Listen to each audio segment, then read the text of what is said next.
You merely adopted the dark. I was born in it, molded by it. I didn't see the light till I was already a man.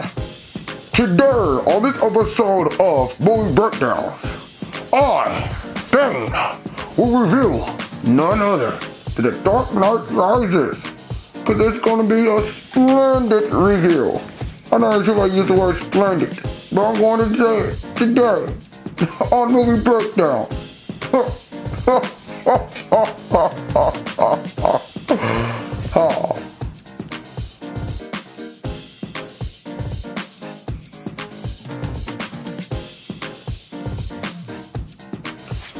What's up, world? Welcome to another episode of Movie Breakdown.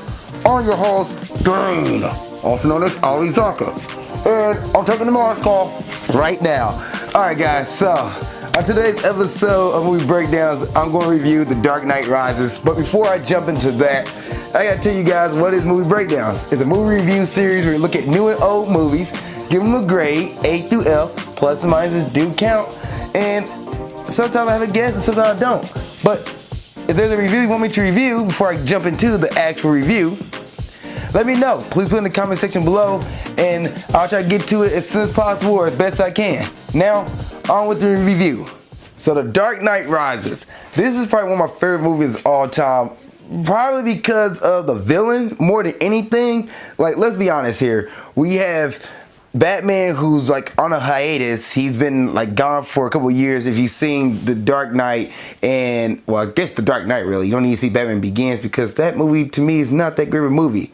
Comment section might get on fire. But The Dark Knight, however, is probably one of the best movies I've ever seen. And it's probably because of the villain. But The Dark Knight Rises, it's also, to me, really good. It's not as good as The Dark Knight, which I'm going to review that movie one day. I only watched the movie one time, and I was like, I can never watch it again because of Heath Ledger's performance and how good it was. It really bothered me. Like, it was really eerie good, but that's a whole nother movie, a different day. But The Dark Knight Rises, to me, it wasn't too far-fetched. Like, it was, I guess, far enough fetched. Like, The Dark Knight was not that far fetched to me. I can see somebody dressed up. I said this every time somebody asks me, how can you never watch The Dark Knight again?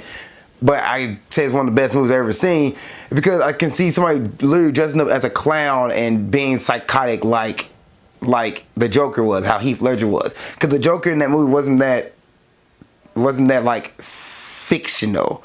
He's a fictional character, but the portrayal of him in that movie, like, you can see somebody dressed up as a clown and doing that kind of stuff. Versus The Dark Knight Rises, where you get Bane, a guy who wears a mask, and this is probably the most realistic version of Bane. Like, he doesn't have the steroid juice pumped up into him to make him like a bigger dude. No, he is already a big guy. I guess a buffer Tom Hardy, and he's wearing a mask as a breathing apparatus. Like, okay, wow, Christopher Nolan, the director of this movie and the writer of this all, like, he really, like, made Batman seem as realistic as possible. Like, he understood that these are comic book characters, but the villains he made, like Bane, so juicing him up, make him look steroids, let him get big, let him already make a big guy. Let's make him just a henchman. But throughout this movie, he's not really like a henchman until like the twist at the end, which I guess, to me it was a twist. I didn't see it coming, but Bane's not the main guy behind all of it. Like, it's another person.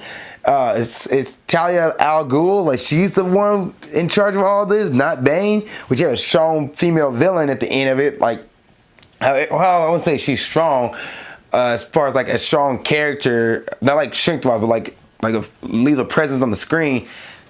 She was there in a sense. She was there. Not really. Like, she had a part. But she was like, it was, to me, in the movie, she came in too late to really make a huge impact. But the impact Bane did, like, people still quote Bane. People still dress up as Bane for Halloween. I've seen nobody dress up as Talia al Ghul for Halloween. It's 2018, people still dress up as Bane. And I have a mask. I went as Bane for a Halloween costume Ninja Warrior party. Ninja Warrior slash CrossFit competition. I dressed up as Bane, which, if you watch my Ninja Warrior competition videos, it'll be out this Sunday, or I guess tomorrow when we're watching this video, or if in the past, watching the video in the future, like the far future, I guess in the past, so it'll be the past, it already passed by, then just go click that episode. Anyway, I'm digressing. Back to this movie.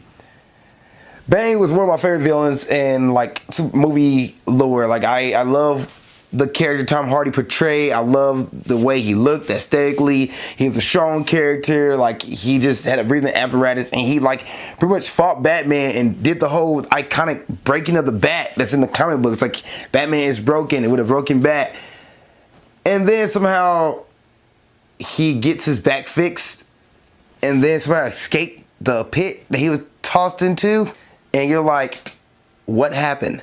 So, Talia al Ghul and Bane, their organization came back and pretty much took over Gotham. Like, Gotham's kind of like became a mess since Batman been gone. And they're taking over Gotham. They created No Man's Land, which like pretty much Gotham City is like just destroyed and cut off from the rest of the world. The criminals are running the city, like Scarecrow's in this movie. From the first movie, he's back. Like a lot of characters you've seen before, they're in this movie, and they're like running the city. It's like chaos, mass chaos, and the inmates have finally taken over everything. Anne Hathaway is in this movie. She's Catwoman, and she like gets Batman out of like his funk. He gets Bruce Wayne out of his funk, and Bruce Wayne is now like intrigued to go after Catwoman, who just pretty much get her record clean so she can be like a free woman. And Bruce Wayne's like, oh, this cute lady, let me go try to follow her. And Michael Caine character, who is no other than Alfred, he's like, oh, Bruce Wayne finally found somebody. Like Alfred Pennyworth, like he found somebody. Like, oh, look at this, this is great. Like you should get back and get out there and become Batman again, so you're not sitting around the house all day moping. Who also, this is kind of like one of the characters in this movie to me, like Bruce Wayne, his character in this movie is kind of like, I don't know, it's just like, all right, he's injured, he's limping around, he's not a strong character, but now he puts on a brace and he automatically can now move his leg back and forth, no longer limp, like he's now 100% again and go take these shots and everything. I get it. It shows the wear and tear that Batman has put on, the Batman character has put on Bruce Wayne's body. Bruce Wayne's not 100% because Batman and all the stuff he has done as Batman is aware. He is a normal human being. I get that. But all of a sudden, he creates technology to make him like able to walk normal again, just like he never ever had injuries. Bullcrap. I don't care if he is the richest man in comic book history. No, and I could be wrong on that. There's probably some other comic book character out there who's super richer, but as of right now in the DC universe, Batman is the richest as we know. There could be another one, but like he's normal human. I get that. However, the writing of that just didn't gel well for me. That's just me being honest. And then the whole like pit that he get tossed into and how he escaped, which is I believe was on the other side of the world, and now all of a sudden he's in Gotham City when all this stuff's about to go down. Okay, all right, cool. Like how much time really passed by? 'Cause I swear it didn't seem like it took weeks or months for Bruce Wayne to get to Gotham. Like it took him a long time, it seemed like it, and all of a sudden he's there at the right time, right moment. I don't know. That's like my only gripe about this movie. Other than that, this movie's not that bad. It's a really good movie. It's a really good movie.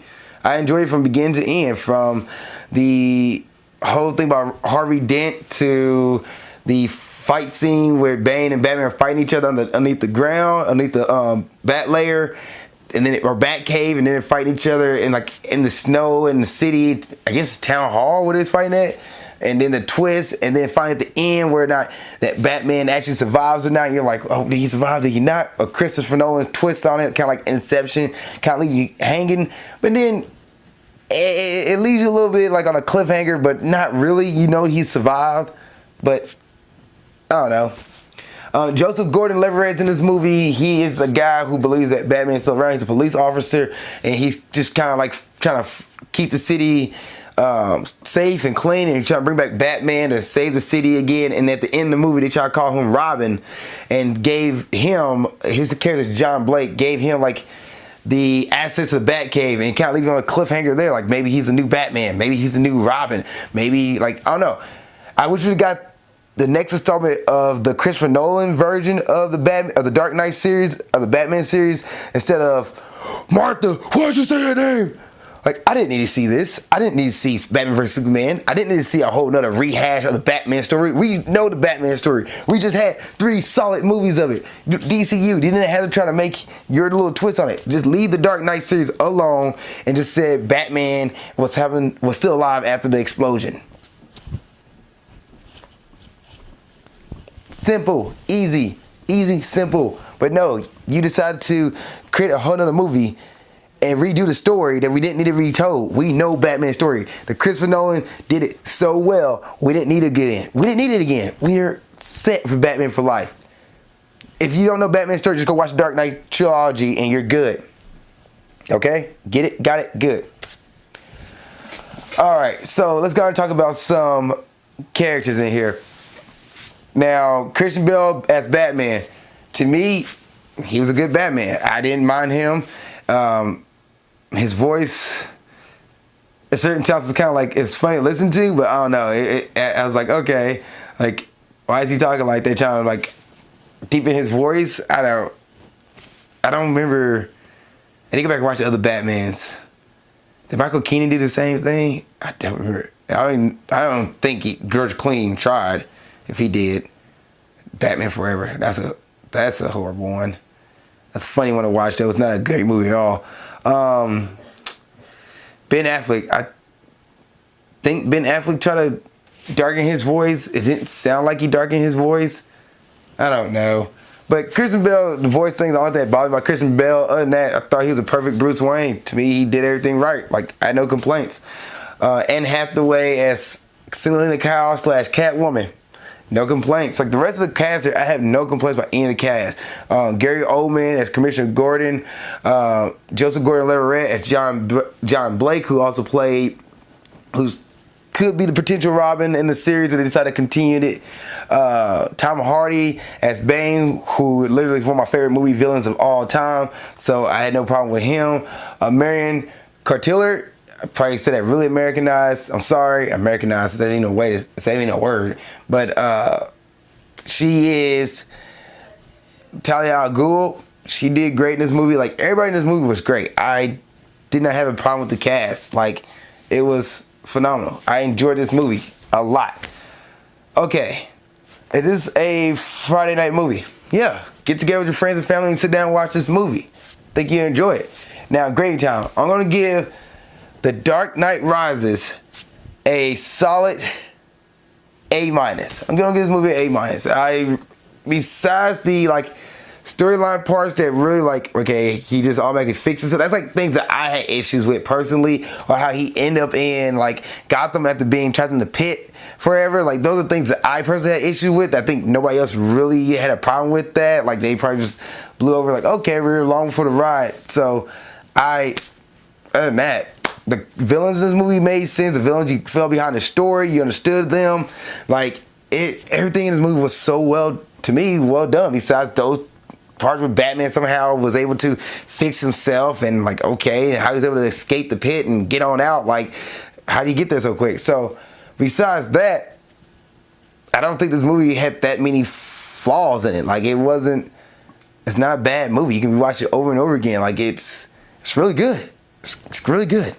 I don't know what to say. I said this movie is slightly below The Dark Knight. And when I review The Dark Knight, you understand, I'll give that movie that grade because that movie to me, it's a way better movie than The Dark Knight Rises, which I think is a really great movie. So that's it. What did you think of The Dark Knight Rises? Please let me know. Please put in the comment section below. I'm curious to hear about it or read about it or see what you guys say. Thank you guys for watching this episode of Movie Breakdowns. See you next time. Keep being awesome. Thank you guys for watching this episode. I really appreciate it. Please comment in the comment section below, and please subscribe for more episodes of Grind Towards Success, movie breakdowns, or whatever it is you're watching on my channel. I have different stuff from interviews to other movie reviews to wrestling reviews. If you're a wrestling fan, please subscribe if you want to see all that and see what's going on. Also, you can follow me on Snapchat here. Follow me on Instagram there to see what I'm doing in my personal life as well as my business and Ninja Warrior. And lastly, you can watch the last episode of Grind Towards Success here. You can watch the last episode of movie breakdowns there. Thank you guys once again. I really appreciate it. See you next time. Keep being awesome.